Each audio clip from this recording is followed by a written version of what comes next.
Right now, we're just 2 days into a minimum wage increase here in Ohio. Minimum wage has increased by 35 cents per hour for non-tipped workers and some 20 cents an hour for tipped workers. But some local businesses are already paying well above that new minimum wage. 10 TV's Tara Jabor joins us live now. Tara, you talked with a couple business owners today. What do they think about this raise? Well, Andrew, Colin, we spoke to the owner of Lions Cup Cookies and Parable Coffee. Both told me that they think that minimum wage is not enough money for someone who lives here in Columbus, and they think that businesses can afford to pay their employees more.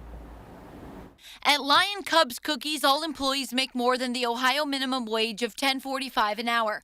Owner Bradley Kaplan says the increase doesn't affect the business. We're always looking at creative ways to get our staff as much money as possible. I think it's a good thing. I think wages coming up. I think it was a long time coming in this industry. Kaplan says he doesn't think the minimum wage is enough for a full-time employee. He says the new minimum wage shouldn't have an effect on businesses. Okay, it looks like our costs are going to raise. What can we do to keep some of that stuff down? Can we be more diligent in reducing our waste? At Parable Coffee in downtown Columbus, they start employees at $18 an hour.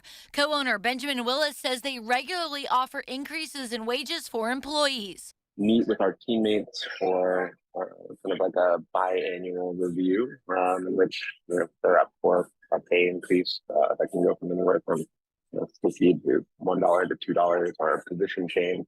Willis feels the wage they start workers at is enough to sustain someone in Columbus. He doesn't agree with the minimum wage and thinks that number is why so many people change jobs in the service industry. The job is very difficult. They're professionals. They're very good at what they do. We train people to be very good at what they do. It's not a low skill job. The Chamber of Commerce says just 1.3% of people nationwide make minimum wage. Chamber CEO Steve Sivers says Ohio's minimum wage is higher than all of its bordering states. Are part-time, they're under 25 years old.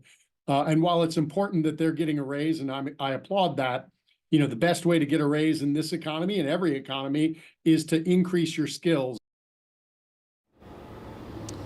And the Chamber of Commerce told me that they feel like this minimum wage increase will not affect small businesses, but they say if minimum wage does increase to $15 an hour, that would affect some businesses. Reporting live in Grandview, Tara Jabor, 10 TV News.